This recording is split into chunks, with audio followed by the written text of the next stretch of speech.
নিশ্চয়ই আপনি বাইক ব্যবহার করেন।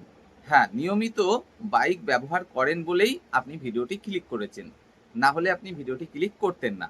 তাহলে চলুন আমরা জেনে নেওয়ার চেষ্টা করি যে নির্বাচন কমিশন বাইক চালানোর ক্ষেত্রে কি বিধিনিষেধ আরোপ করল এবং সেই বিধিনিষেধ আমাদের দৈনন্দিন জীবনের উপরে কতটা প্রভাব ফেলতে চলেছে, সমস্ত কিছু আমরা আজকের এই ভিডিওতে আলোচনা করব। প্রথমে আপনাদেরকে জানাতে চাইব, এই যে রাজ্যে বিধানসভা নির্বাচন চলছে, 2 দফায় ভোট, এটা আপনারা প্রত্যেকেই জানেন। প্রথম দফা 23 তারিখ এবং দ্বিতীয় দফা 29 তারিখ। প্রথম দফার ভোট মূলত উত্তরবঙ্গে হচ্ছে এবং দ্বিতীয় দফা দক্ষিণবঙ্গে। অবশ্য দক্ষিণবঙ্গের কিছু জেলা রয়েছে প্রথম দফার মধ্যেই। এবার সে প্রথম দফায় ভোট হোক বা দ্বিতীয় দফা হোক, আপনার এলাকায় যে তারিখে ভোট, ঠিক দুদিন আগে থেকে বাইক চলাচলে কিন্তু পুরোপুরি বিধিনিষেধ আরোপ করে দিল নির্বাচন কমিশন। অর্থাৎ দুদিন আগে থেকে আপনি কিন্তু বাইক নিয়ে রাস্তায় বেরোতে পারবেন না। হ্যাঁ, অবশ্যই এক্ষেত্রে কিন্তু বিধিনিষেধ আরোপ করা হয়েছে। যদি আপনি ইচ্ছামতো এখানে ওখানে সেখানে বাইক নিয়ে ঘোরাঘুরি করেন, তাহলে আপনাকে কিন্তু অনেক জবাবদিহি চাইতে পারে পুলিশ বা কেন্দ্রীয় বাহিনী। তাদেরকে কিন্তু পরিষ্কার নির্দেশ দেওয়া রয়েছে যেন রাস্তায় বাইক চলাচল না হয় এই দুদিন। তো আপনাকে সেক্ষেত্রে নানান রকম কৈফিয়ত চাইতে পারে। আপনি কোথায় যাচ্ছেন, কেন যাচ্ছেন, তার সাথে বুঝতেই তো পারছেন, যদি আপনাকে ধরে নিশ্চয়ই আপনার ড্রাইভিং লাইসেন্স চাইবে, আপনার সাথে হেলমেট আছে কিনা দেখবে এবং এক কথায় বলতে গেলে কেঁচো খুঁড়তে সাপ বেরোনোর যে ব্যাপারটা, সেটাই কিন্তু ঘটতে পারে। তাই আপনাকে যদি এই 2 দিন বাইক নিয়ে রাস্তায় বেরোতে হয়, অবশ্যই যথাযথ কিন্তু কারণ দেখাতে হবে। যদি আপনি একা একা বাইক নিয়ে রাস্তায় বেরোন এই সময়টাতে এবং নির্দিষ্ট কোনো উদ্দেশ্যে বেরোন এবং সেটা হয় সৎ উদ্দেশ্য, যেমন আপনি অফিসে যাচ্ছেন, যেমন আপনার বাচ্চাকে স্কুলে ছাড়তে যাচ্ছেন, যেমন আপনি বাজার করতে যাচ্ছেন বা ওষুধপত্র কিনতে যাচ্ছেন, এরকম কোনো কারণে যদি আপনি বাইক নিয়ে বেরোন, সেক্ষেত্রে অবশ্যই ছাড় রয়েছে। তবে আবারও বলছি, আপনাকে কিন্তু জবাবদিহি চাইতে পারে পুলিশ বা কেন্দ্রীয় বাহিনী যে কোনো মুহূর্তে ধরে। এবং যদি দেখে যে আপনি কোনো সৎ উদ্দেশ্যে বাইক নিয়ে রাস্তায় বেরিয়েছেন, অবশ্যই আপনাকে ছেড়ে দেবে। তবে যদি আপনার উদ্দেশ্য পরিষ্কার না থাকে, তাহলে কিন্তু শাস্তির মুখে আপনি পড়তে পারেন। আর আপনারা আশা করি এটাও খুব ভালো করে জানেন যে কেন্দ্রীয় বাহিনী বা পুলিশ তারা কিন্তু সবসময় বদ্ধপরিকর নির্বাচনটা যেন সুষ্ঠুভাবে সংগঠিত হয়। তাই যদি কোনো অসঙ্গতি তারা দেখে, তাহলে কিন্তু যে শুধুমাত্র আপনাকে ধরবে আর জামাই আদর করে নিয়ে যাবে থানায়, সেটা কিন্তু নাও ঘটতে পারে। অসঙ্গতি দেখা গেলে সেই সময় কিন্তু আরো বড় কোনো অ্যাকশন আপনার উপরে নিতেও পারে। তো যাই হোক, যদি আপনারা এই 2 দিন বাইক একান্তই প্রয়োজন মনে করেন, যে বাইক ছাড়া চলছেই না, অবশ্যই বাইক ব্যবহার করতে পারেন। তবে আপনার কিন্তু যথাযোগ্য পরিষ্কার কারণ থাকতে হবে। আর তবে এবার আলোচনায় আসছি, নির্বাচন কমিশন কেন এমন নির্দেশ জারি করলো। দেখুন, আমরা এটা কিন্তু কম বেশি সকলেই জানি এবং বুঝি যে নির্বাচন মানেই কিন্তু একটা উত্তেজনাকর পরিস্থিতি। আমি কোনো নির্দিষ্ট রাজনৈতিক দলের পক্ষপাতিত্ব বা বিরোধিতা করছি না, না করেই এটুকুই বলতে চাইছি যে নির্বাচনের সময় আমরা কিন্তু বিভিন্ন জায়গায় বিভিন্ন পরিস্থিতিতে এরকম দেখে থাকি যে অনেক জায়গায় অনেকে অভিযোগ করে থাকেন তাকে থ্রেট দেওয়া হচ্ছে, তার বাড়ির আশেপাশে 3টে 4টে 5টা 10টা মোটরসাইকেল ঘুরঘুর ঘুরঘুর করছে। ঘুরঘুর ঘুরঘুর করার অর্থ হচ্ছে ঘোরাফেরা করা। তো যাই হোক, ঘোরাফেরা করছে, তাকে থ্রেট দেওয়া হচ্ছে, তিনি বাড়ি থেকে বেরোতে পারছেন না, ভোট দিতে যেতে পারছেন না, বা এরকম অনেক কিছু অভিযোগ কিন্তু অনেক সময় দেখতে পাই। অবশ্য শুধুমাত্র যে নির্দিষ্ট কোনো রাজনৈতিক দলের বিরুদ্ধে এই অভিযোগগুলো আসে তেমনটা নয়। বিভিন্ন রাজনৈতিক দলের বিরুদ্ধে কিন্তু বিভিন্ন সময় এমন অভিযোগ বিভিন্ন জন করে থাকে। তো নির্বাচন কমিশন কিন্তু বদ্ধপরিকর যে নির্বাচনটা সুষ্ঠুভাবে সংগঠিত করবে, এবং সেই উদ্দেশ্যেই কিন্তু এই কঠোর সিদ্ধান্ত নিতে বাধ্য হয়েছে নির্বাচন কমিশন। তারা চাইছে না যে এরকম কোনো ঘটনা কেউ ঘটাতে সমর্থ হোক। অর্থাৎ একদল দুষ্কৃতী তারা ১০টা-১২টা বাইক নিয়ে আপনার এলাকায় ঘোরাফেরা করবে, আপনাকে ভয় দেখাবে যে আপনি ভোট দিতে যাবেন না। ভোট দিতে গেলেও নির্দিষ্ট কোনো রাজনৈতিক দলকে ভোট দেবেন।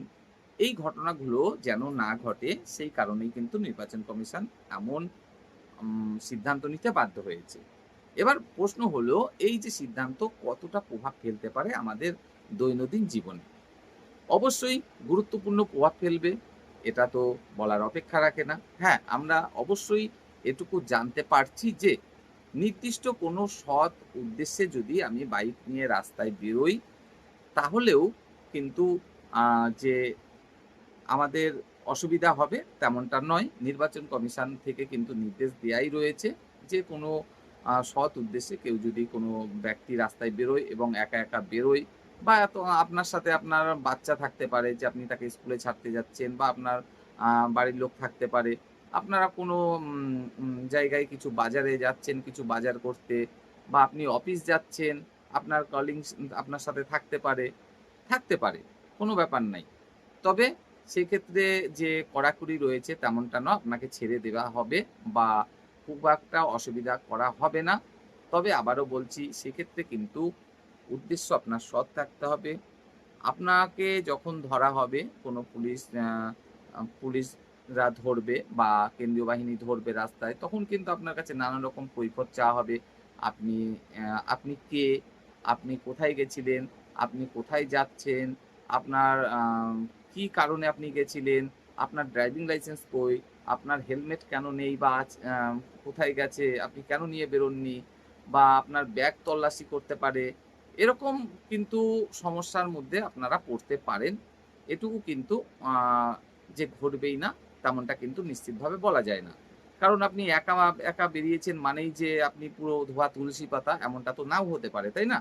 তাই আপনাদের খুব বেশি চিন্তার যে রয়েছে তেমনটাও নয়। অর্থাৎ আপনি যদি খুবই প্রয়োজনে চান, বেরোতেই পারেন বাইক নিয়ে। তবে সেটা হতে হবে সৎ উদ্দেশ্য।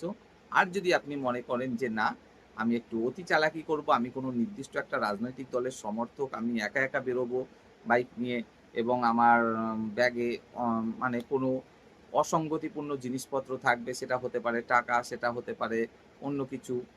তো এরকম অতি চালাকি করে দেখা গেল আপনি ধরা পড়লেন। তো বুঝতেই পারছেন তাহলে পরিস্থিতি কি হতে পারে। তো যাই হোক, বিষয়টা এরকম। নির্বাচন কমিশন ভোটটাকে সুষ্ঠুভাবে করানোর জন্য এই সিদ্ধান্ত নিয়েছে। একদিক থেকে দেখতে গেলে অবশ্যই এই সিদ্ধান্তটা খুবই ভালো একটা সিদ্ধান্ত।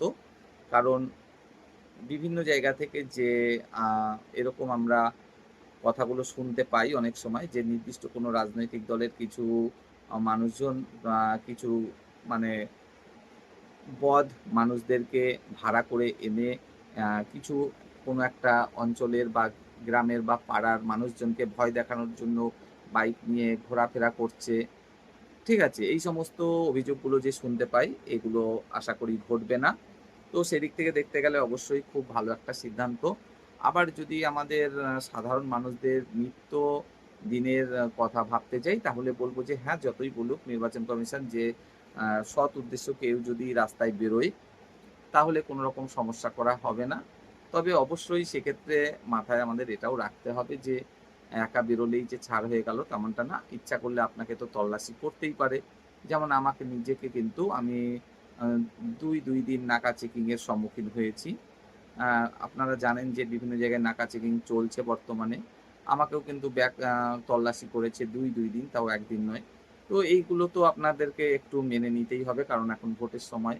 এই সময় তো নানান রকম আ অসঙ্গতিপূর্ণ জিনিসপত্র একটা ব্যাগে করে যেতেই পারে। তো এই বিষয়গুলো একটু আপনাদেরকে অ্যাডজাস্ট করে নিতেই হবে। কি আর করা যাবে? তো যাই হোক, খুব বেশি ঘাবড়ানোর কিছু নেই। আপনি যদি সৎ মানুষ হয়ে থাকেন, আপনি কোনো সৎ উদ্দেশ্যে যদি রাস্তায় বেরিয়ে থাকেন, তাহলে নিশ্চিতভাবে আপনারা বেরোতে পারেন। খুব বেশি চিন্তার কোনো কারণ নেই। এই হচ্ছে বিষয়। আর যারা মনে করবেন যে না, আহ, আমাদের উদ্দেশ্য ঠিক নেই। আমরা অসৎ উদ্দেশ্যে বাইকটা ব্যবহার করতে চাইছিলাম ওই দুটো দিন। তো তাদের জন্য সত্যি এটা খারাপ একটা খবর বলতেই পারি, কারণ এই সুযোগটা কিন্তু আপনারা আর এই মুহূর্তে পাবেন না। কারণ নির্বাচন কমিশন থেকে পরিষ্কার নির্দেশ দিয়ে দেওয়া হয়েছে কেন্দ্রীয় বাহিনী এবং পুলিশ কর্মচারীদেরকে, যেন এই 2 দিন বাইক নিয়ে যারা বেরোবে তারা যেন কোনো এরকম নির্বাচনটাকে ঘেঁটে দেওয়ার জন্য খারাপ কোনো কাজ না করতে পারে, বা কোনো ব্যক্তিকে ভোট দেওয়ার ক্ষেত্রে বা না দেওয়ার ক্ষেত্রে ভয় দেখানো বা অসৎ কোনো উদ্দেশ্যে বাইক ব্যবহার না করতে পারে। তো যাই হোক, গুরুত্বপূর্ণ বিষয়টি আপনাদের মাঝে শেয়ার করার ছিল, শেয়ার করলাম। যদি বিষয়টি ভালো লাগে, পুরো বিষয়টা আপনারা বুঝতে পারেন, অবশ্যই ভিডিওতে একটা লাইক করবেন।